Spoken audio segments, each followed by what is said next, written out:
우리가 주일 낮 시간을 통해서 이 관계중심 전도 책을 가지고 관계중심 전도에 대해서 배워가고 있습니다. 이 시리즈를 통해서 하나님은 관계중심 전도가 우리의 삶의 방식, 삶의 패턴이 되기를 간절히 원하십니다. 오늘은 이 책 4장에 나오는 전도를 방해하는 3가지 장애물, 이 부분을 같이 살펴보고자 합니다. 먼저 복음이란 무엇인가? 복음이란 말은 헬라어로 유앙겔레온이라는 단어입니다.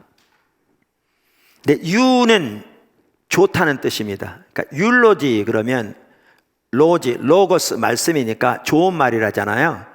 그러니까 장례식에서 이렇게 좋은 말을 이렇게 하는 그걸 율로지라고 합니다. 좋은 그런 뜻입니다.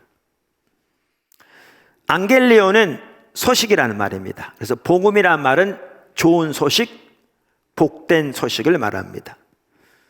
예수님에 관한 소식이야말로 어떤 소식보다 좋은 복된 소식이기 때문에 그렇습니다. 우리에게 좋은 소식이 있으면 우리는 당연히 가까운 사람들로부터 나누기를 원하겠죠. 지금 코로나가 심각합니다. 자, 그런데 우리나라에서 만약에 코로나를 치료할 수 있는 치료제가 개발되었다. 어떤 종류의 환자건, 코로나로 인한 환자건, 중환자건 경환자건 이 치료약을 주사 맞으면 바로 회복된다, 이런 얘기 나왔다면 여러분 안 알리겠습니까? 가장 가까운 소식부터, 사람부터 정말 알리기를 기뻐하겠죠. 세계 대서특별할 겁니다. 그런데 우리 예수님의 소식은 그보다 비교도 안 될 만큼 복된 소식이죠. 좋은 소식이죠. 그래서 우리가 나눠야 합니다. 그런데 나누는데 장애물이 있다는 겁니다. 방해하는 요소가 있다는 거죠. 그래서 많겠지만 오늘은 그 중에 3가지를 다루고 있습니다. 3가지를 하나씩 살펴보겠습니다. 장애물 1, 개인적으로 예수님을 알지 못한다. 이 책은 이렇게 얘기합니다. 관계의 동심원 안에 있는 사람들을 사랑하기 위해 다가가지 못하는 첫 번째 이유는 사랑이신 그분을 우리가 아직 만나지 못했기 때문이다. 당신은 예수님을 만났는가? 다른 이들에게 복음을 전하기 위한 첫 번째 단계는 예수 그리스도와의 바른 관계다. 먼저 우리 개개인과 하나님과 관계가 바로 서 있어야 한다. 할렐루야. 너무 중요합니다. 복음 전도를 가로막는 가장 큰 방해물도 개인적으로 예수님을 알지 못하는 겁니다. 예수님을 안다는 것에 있어서도 오스카 탐슨 박사도 정확하게 동일한 예를 가지고 있습니다. 경험적으로 하나님을 아는 것, 단순히 교리적으로 아는 게 하나님을 아는 게 아니다. 그럼 우리는 어떻게 해야 합니까? 하나님을 아직 만나지 못한, 예수를 만나지 못한, 그래서 교회에서 신앙생활, 소위 종교생활을 했을지 몰라도, 혹은 성경을 통해서 하나님에 관한 지식은 가지고 있을지 몰라도 하나님을 근본적으로 만나지 못한 사람은 예수를 만나야죠. 어떻게 해요? 자기가 하나님의 피조물임에도 불구하고 자기 생각대로 자기 뜻대로 하나님을 거역하고 살았던 죄인인 것을 하나님 앞에 선명히 인식하고, 그런 자기를 위해 하나님의 아들이 이 땅에 오셔서 자신의 죄를 지고 십자가에 못 박혀 돌아가심으로 죄가 되신 것을 깨닫고 자기가 예수를 믿음으로 하나님의 의가 되도록 우리 죄를 대속하신 것을 깨닫고 그 예수님을 내 삶 속에 구주와 주님으로 모셔드리고 내 삶을 예수님께 온전히 의탁하고 거역함으로 예수님을 만나는 하나님의 자녀가 되어야 되는 거죠. 뿐만 아니라 예수 그리스도를 믿지만 그분과의 관계에 문제가 있는 사람이라면 자신의 죄를 근본적으로 하나님 앞에 회개하고 돌이키고 예수님께로 우리 삶을 돌이켜야죠. 또한 예수님과의 관계를 가지고 있지만 내 삶이 아직 내가 주인인 삶을 살고 있다면, 예수님이 내 삶을 통치하시고 주장하시는 삶을 살지 못하고 있다면 내 삶을 다시 한번 예수님께 재헌신하고 그분을 나의 진정한 구주와 주님으로 모시고 나의 통치자로 모시고 다시 내 삶을 주님께 헌신하는 신앙의 재헌신도 필요한 거죠. 사실 예수님을 알지 못하는 이것이 전도를 방해하는 가장 큰 방해입니다. 하나님과의 관계가 바로 선 다음에는 자기 자신과의 관계를 바로잡아야 한다.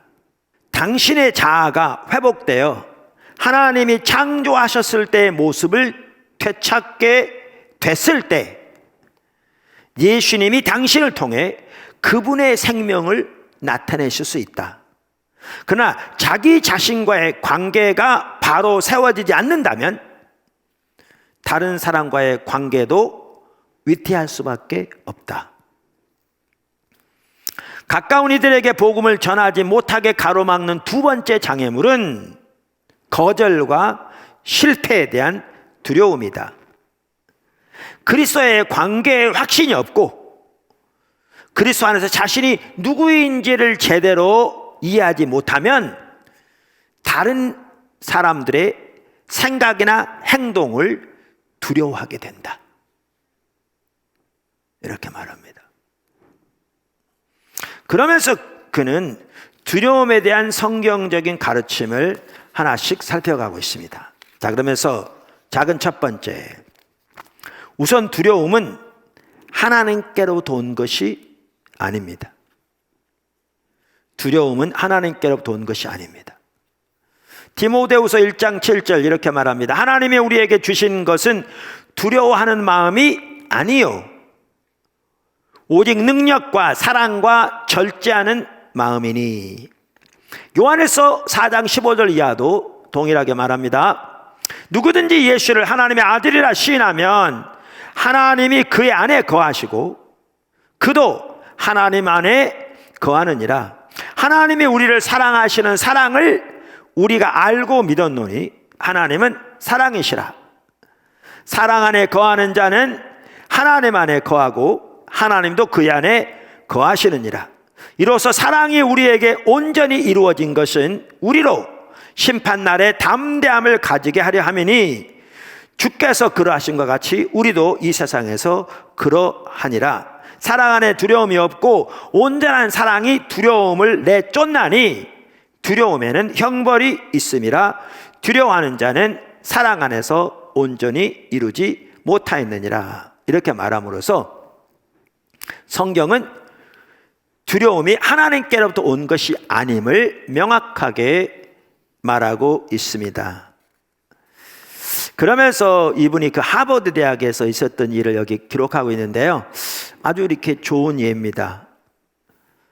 그러니까 그분이 이제 나중에 암이 걸렸었거든요. 그래서 암이 걸려 있으면서도 라디오 사역 등을 통해서 전 미국에 그리스도를 전하는 정말 귀한 사역을 했고요. 또 많은 사람들에게 이렇게 상담, 기회되는 데의 전도, 또 강의. 그러니까 암으로 돌아가시는 순간까지 수년 동안 정말 하나님께 귀하게 쓰임 받았거든요. 그분. 그러면서 그게 계기가 돼서 하버드 대학에서 강의를 하게 된 겁니다. 이분이 스트레스로 고통받는 이들을 이제 돕고 또 암 환자들에게 이렇게 도움이 되기 위해서 섬기는데 하버드 대학 심리학과에서 스트레스에 관해서 주제로 강의할 기회를 부여한 거죠. 그래서 그분이 이제 하버드 대학에 가서 강의할 때 이렇게 얘기했답니다. 제 직업은 학자입니다.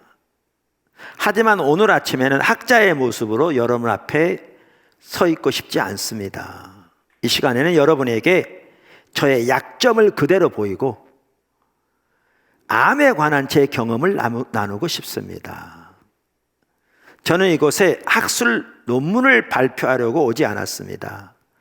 저는 여러분의 삶의 필요를 채워드리기 위해 왔습니다. 다시 말해 여러분을 사랑하러 왔습니다. 저는 여러분을 사랑하고 싶습니다. 삶의 필요를 채워드리고 싶습니다. 여러분 가정 혹은 여러분이 만나는 사람, 어쩌면 여러분 자신이 암에 걸릴 수도 있습니다. 그러면서 그분은 어떻게 예수님이 자신의 삶의 중심이 되시는지, 예수님이 우리를 어떻게 만드셨는지, 스트레스가 인간의 몸에 어떠한 영향을 미치는지 등을 쭉 나눈 겁니다. 강의가 끝나면 미국 같은 데서 우리나라도 그렇습니다만 감명을 받았거나 질문이 있거나 나누고 싶은 게 있으면 끝나고 또 줄을 서거든요. 이제 강사에게 얘기하려고. 수많은 학생들이 줄을 쫙 섰더라 합니다. 그러면서 적지 않은 사람들이 이렇게 얘기하더래요. 저는 그리스도라는 분에 대해 이런 이야기를 들은 적이 한 번도 없습니다. 그러면서 오스카 탐슨 박사가 이렇게 얘기합니다. 많은 지성인들이 명료하게 제시된 복음, 즉 예수 그리스도에 관한 참된 이야기를 한 번도 들어본 적이 없다. 그러니 학자들을 비롯해 세상에 있는 사람들을 무서워하지 말라. 다른 모든 사람들처럼 그들에게도 상처가 있다. 다가가 그들을 사랑하라. 그들이 당신에 대해 어떻게 생각할지 걱정하지 마라. 두려워할 필요가 없다. 당신은 왕의 사신이다. 왕의 사자, 왕의 대사다. 두 번째, 결국 두려움을 이기는 길은 하나님께 동의하고 순종하는 것입니다. 이 저자도 이 부분을 말하면서 이렇게 얘기합니다.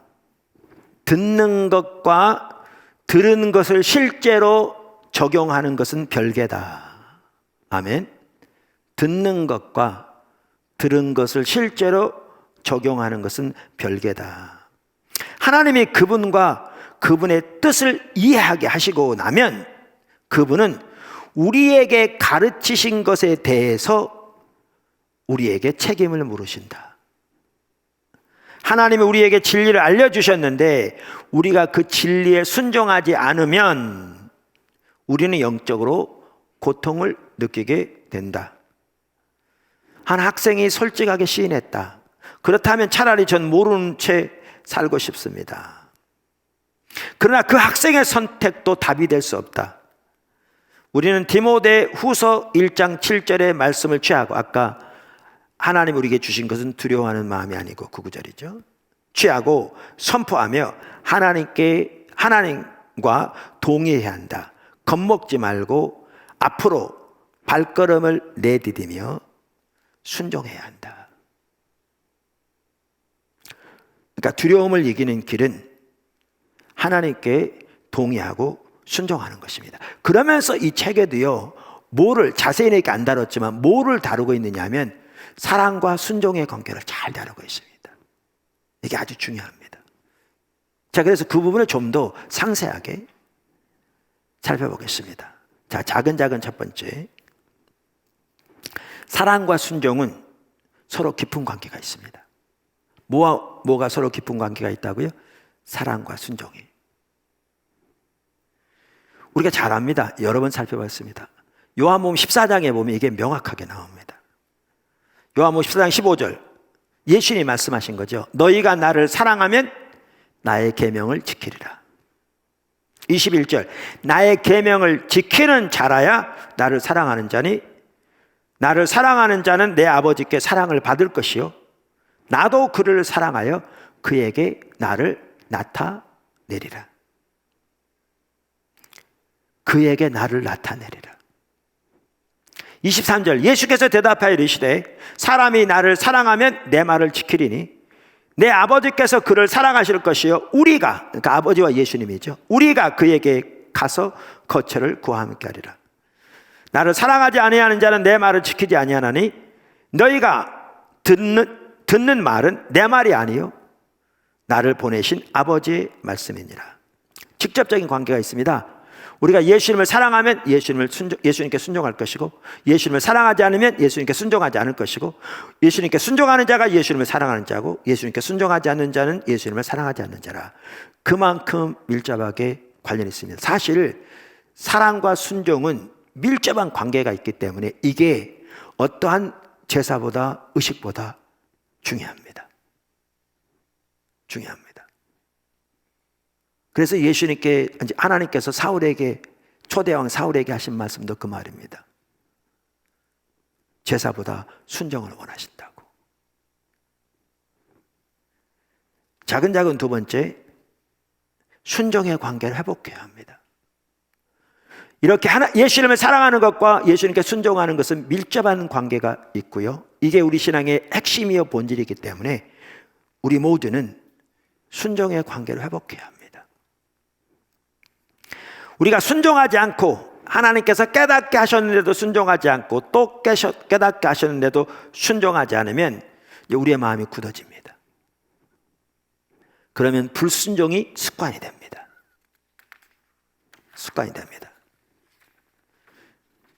그러면 하나님과의 우리와의 관계는 근본적으로 문제가 생기게 됩니다.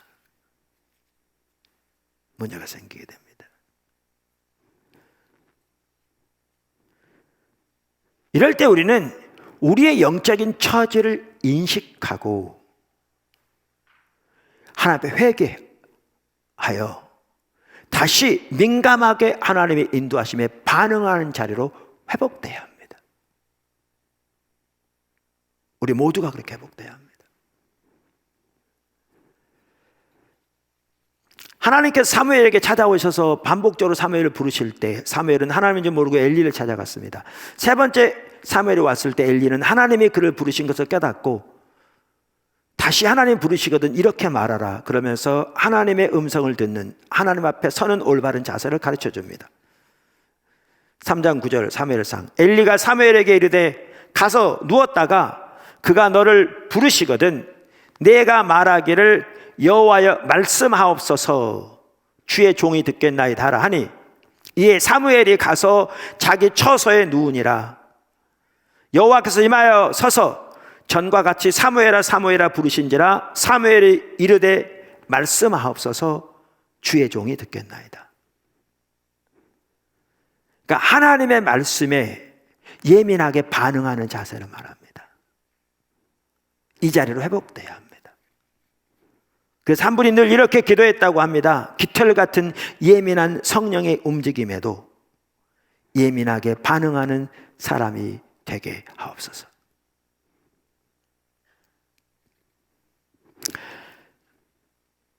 아까 첫 번째 장애물을 살펴보면서 하나님과의 관계가 지금 문제가 있으면 반드시 회복해야 한다 이렇게 말씀드렸는데요, 이 순종의 문제에 있어서 저와 여러분이 지금 문제가 있다면 하나님의 말씀에 예민하게 반응하는 자리로, 그 순종의 자리로 회복되도록 돌이켜야 합니다. 반드시 돌이키는 이날 아침이 되기를 주님의 이름으로 축원합니다. 제가 일부 예배 시간에도 나눴고 지난번에도 나눈 것 같습니다만은 우리는 탕자의 비유를 기억할 필요가 있습니다. 이 시기에 탕자 보십시오. 아버지의 분깃을 받아 자기 정력대로 탕진해 버렸습니다. 그래서 모든 돈이 떨어져서 나중에는 돼지 치는 곳에 취직해서 돼지 먹는 음식으로 배를 채우고자 했으나 그것도 없었습니다. 이것은 철저한 고갈을 말합니다. 유대인들에게 돼지는 부정한 짐승이었고, 그래서 돼지 치는 것은 유대인의 경내에는 허용되지 않은 이방인의 땅에서나 가능한 근데 거기에 취직할 뿐만 아니라 그 돼지 음식으로도 배를 못 채울 정도였으니까 너무너무 철저한 고갈을 의미하는 거죠. 주님을 떠나면 나타나는 모습입니다. 영적으로. 그리고 그것은 우리 삶의 모든 영역에 영향을 미칩니다. 근데 그때 어떻게 회복됐습니까? 탕자가 아버지의 집을 기억합니다. 회개는 올바른 인식부터 시작됩니다. 항상. 그러니까 아버지 집에는 풍요가 넘치는데 아버지를 떠나 극심한 생명의 부재 가운데 처해 있는 자신의 처지를 인식합니다. 근데 거기서 멈췄더라면 회개가 진정 일어나지 않았습니다.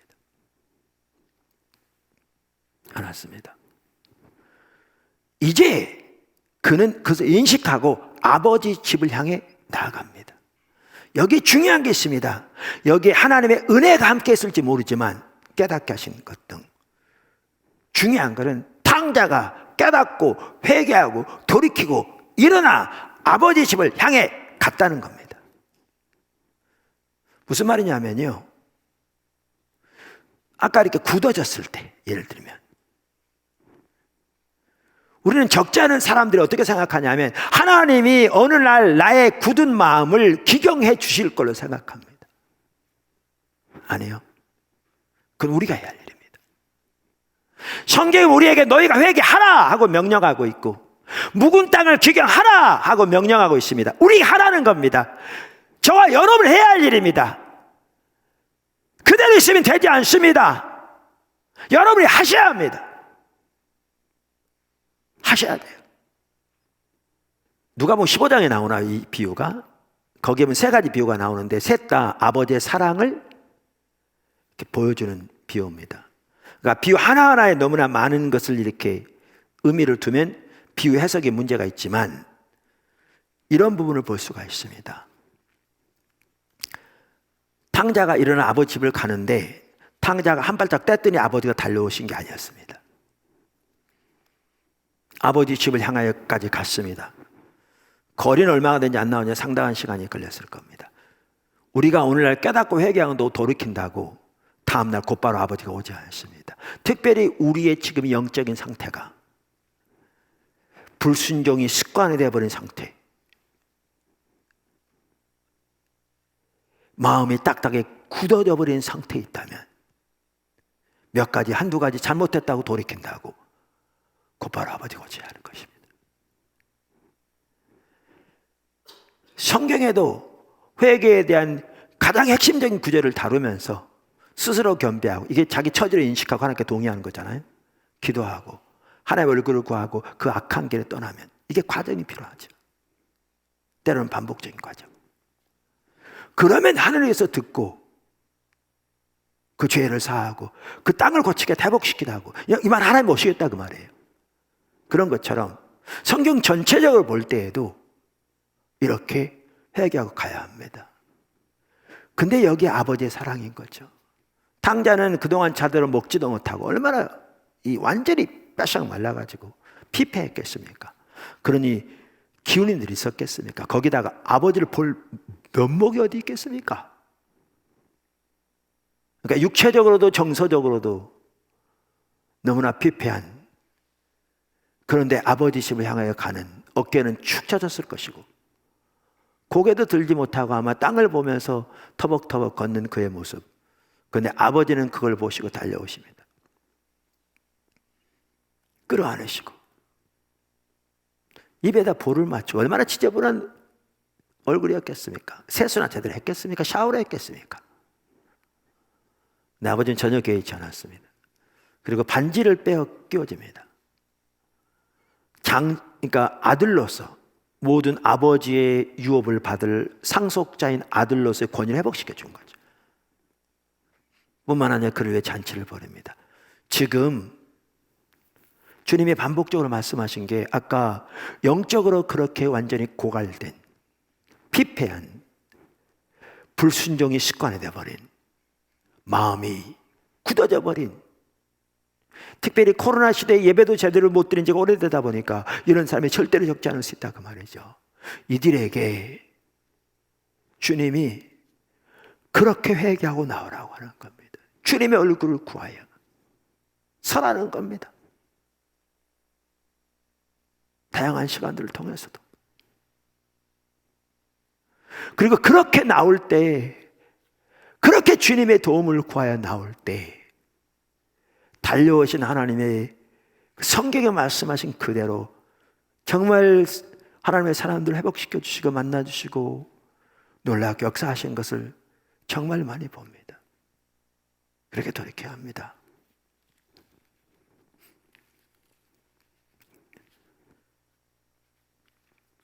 그래서 우리는 작은 두 번째가 뭐였냐면요, 순종의 관계를 반드시 회복해야 합니다.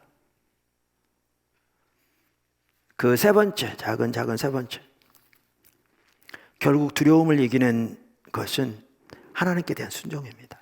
아까 말씀드린 대로 우리는 하나님을 경외함으로, 하나님을 두려워함으로 순종해야 합니다.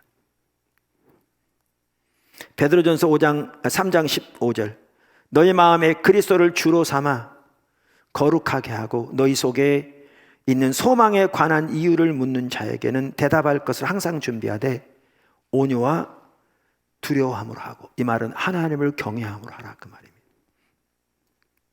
선한 양심을 가지라. 이는 그리스도 안에 있는 너희의 선행을 욕하는 자들로 그 비방하는 일에 부끄러움을 당하게 하려 함이라. 세계적으로 치유사역을 위해서 귀하게 쓰임받았던 어떤 분 같은 경우에요, 제가 얘기를 들었는데 하나님이 저 사람을 치유하실 거라고 확신이 들기 때문에 기도하지 않는답니다. 그런 적도 있지만 거의 드물답니다. 그건 예외적인 거고, 어떤 사람을 위해 치유를 위해 기도하려고 그러면 손에는 땀이 나고 입은 마르고 그러면 성령의 기름 부음이 함께 한다고 생각한답니다. 농담이죠. 그렇게 많은 치유를 경험했음에도 불구하고 그건 자기가 할 수는 없는 일이기에 가다 보면 땀은 나고 입은 바짝바짝 마르는. 그런데 왜 순종하느냐? 성경 말씀에 예수님이 병든 자들을 치유하셨고 제자들에게 똑같이 하라고 그러셨고, 또 병든 자가 있으면 장로들을 청할 것이요 장로들이 그들을 위해 기도하라고, 믿음의 기도는 병든 자를 낫게 하실 거라고 하나님께서 명령하셨기 때문에 주님의 명령에 순종해 나간다는 거죠. 손에 땀은 나고 입은 마를지라도.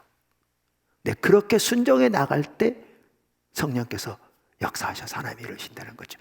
이건 치유든지 이건 전도든지 똑같습니다. 그것이 일터사역이든지 비즈니스 미션이든지 똑같습니다. 우리는 결국 두려움을 이기는 길은 하나님을 두려워함으로, 하나님을 경외함으로 순종하는 것입니다. 작은 네 번째, 우리가 순종할 때 하나님의 실제를 경험합니다. 할렐루야. 이 저자도 그 부분을 참 잘 다루고 있어요. 이 69쪽에 뭐 이렇게 말합니다.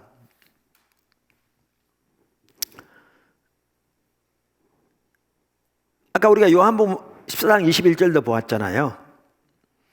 나의 계명을 가지고 지키는 자라야 나를 사랑하는 자니, 나를 사랑하는 자는 내 아버지께 사랑을 받을 것이요 나도 그를 사랑하여 그에게 나를 나타내리라. 순종하는 자에게 어떻게 한다고요? 예수님이 자신을 나타내시겠다고 그랬잖아요. 그러면서 이렇게 말합니다. 우리에게 원하시는 바를 하나님이 말씀하셨을 때 우리가 그 뜻을 따르고 순종하면 하나님은 우리에게 자신을 분명하게 나타내시고 우리 삶 가운데 실체가 되신다고 약속하셨다. 예수님이 당신의 삶을 향한 그분의 뜻을 보이셨을 때 순종하면 예수님은 자신을 분명하게 나타내신다. 삶의 실체가 되신다. 예수님이 내 삶에 뚜렷한 실체로 나타나셨을 때는 내가 순전한 순종의 마음으로 아버지, 제가 무엇을 왜 어떻게 해야 할지 알지 못하지만 아버지께 순종하겠습니다 라고 고백했던 때다. 하나님께 대한 순종은 눈금자로 잴 수 없다.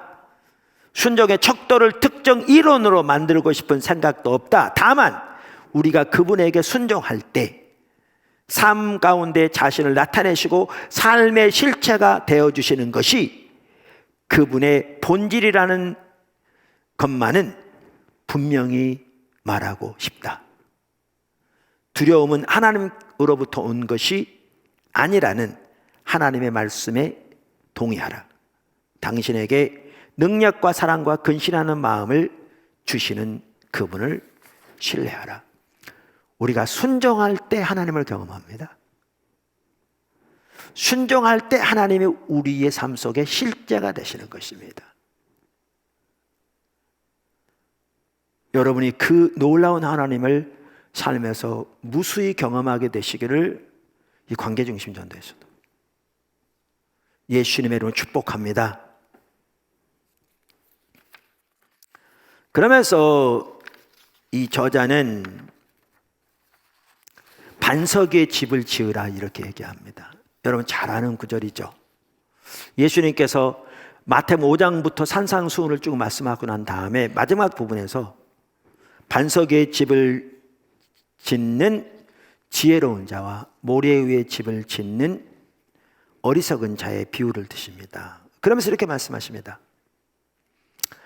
7장 24절 마태복음.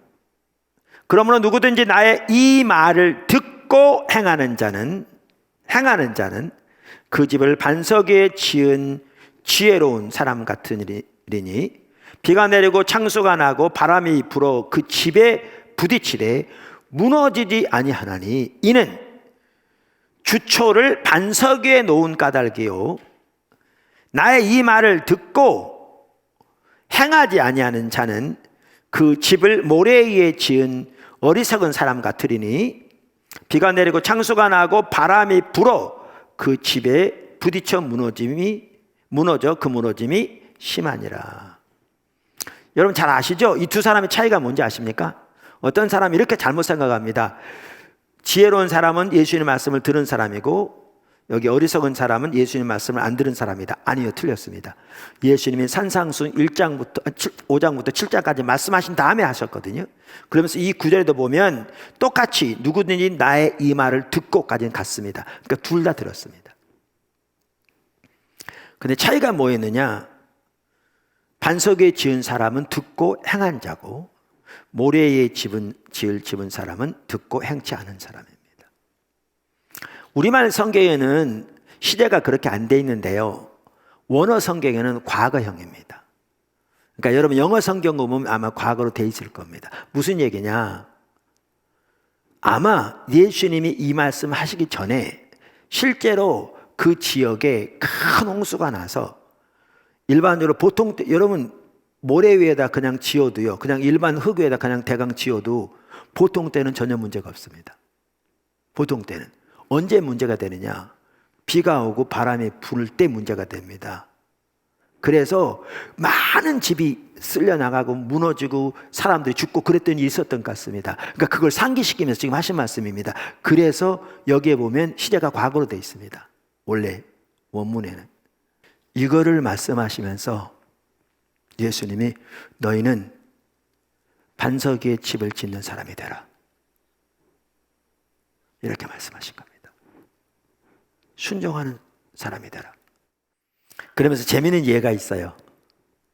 여기 보면 그분이 이제 사우스웨스턴에서 전도학 교수로 초빙을 받아서 그 포트워스에 가서 이렇게 집을 땅은 싸니까 지어서 이제 하려고 했답니다. 집을 지었답니다. 그래서 학생 하나가 도와주고 부부가 같이 해가지고 이제 땅을 파고 그러면서 이 예를 들면서 한 가지 재미있는 예를 얘기해요. 그래서 그날 이렇게 늦게까지 일하다 보니까 얼마나 피곤했겠어요.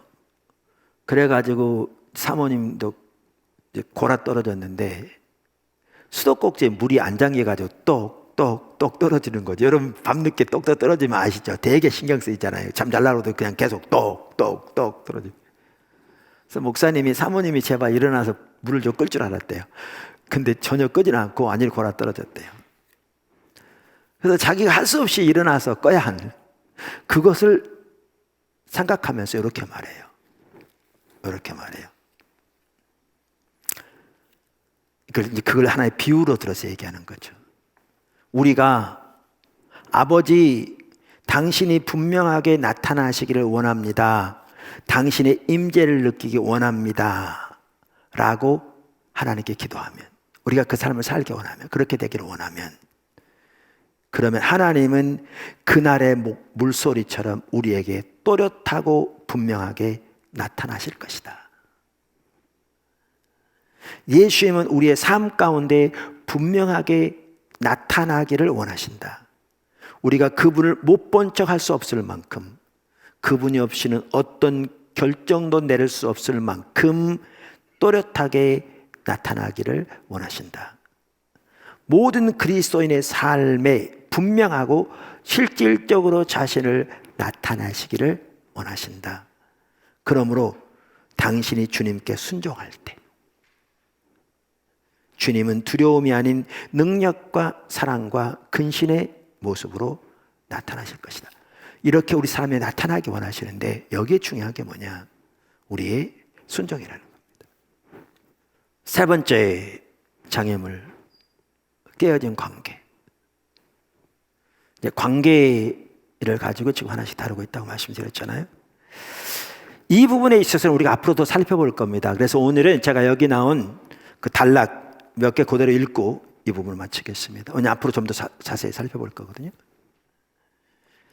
하나님과의 관계, 자신과의 관계는 바로 서 있으나 다른 이들과의 관계가 깨어진 경우도 있다. 금이 간 관계는 그리스도인의 삶에서 하나님의 성령이 역사하지 못하게 가로막는다. 우리의 복음 증거와 그것의 의미를 무력화시킨다. 뿐만 아니라 우리가 속한 세계 전체를 채우고도 남을 하나님의 우물을 막아버린다. 그러므로 하나님의 우물이, 생수의 샘이 계속 솟아나 흐르게 하기 위해서는 그리스도인 된 우리가 모든 깨어진 관계를 바로잡아야 한다. 깨어진 관계 때문에 양심에 걸리는 부분이 있을 수 있다. 자신의 행동에 죄책감을 느끼거나 다른 사람과 화목하지 못하면서 하나님과 화목하라고 사람들에게 권하는 자신이 위선자처럼 느껴질 수도 있다. 그러므로 깨어진 관계가 있다면 바로잡으라. 잘못된 부분이 있다면 어떻게 해서든지 바로잡아 양심을 깨끗하게 하라. 그래야만 성령님이 흘러 역사하실 수 있는 깨끗한 통로가 된다. 관계의 동심원 안으로 복음을 전하기 위해서는 다른 사람들과의 관계를 바로 잡아야 한다. 오늘 전도를 방해하는 세 가지 장애물, 특별히 하나님과의 나와의 관계, 나와의 관계, 나와 다른 사람의 관계를 토대로 해서 세 가지를 살펴보았습니다. 하나님께서 말씀을 통해 깨닫게 하셔서 우리의 처지를 하나님의 말씀에 비춰 잘못된 부분이 있다면 돌이켜지고 회복되어지고 이렇게 올바로 되어짐으로 이 관계 전도도 결국 우리가 하는 게 아니고 하나님이 우리를 통해서 하시는 건데, 하나님의 생수의 강이 우리를 통해서 마음껏 우리의 관계 안에 있는 사람들에게 나눠지고 우리가 이렇게 순종해 나가면서 하나님 우리 가운데 이루시길 원하신 그 놀라운 승리가 우리의 삶 속에, 우리 삶을 통해 우리의 관계의 동심원 안에 있는 그 수많은 사람들의 삶 속에 넘치게 되시기를 예수님의 이름으로 축원합니다.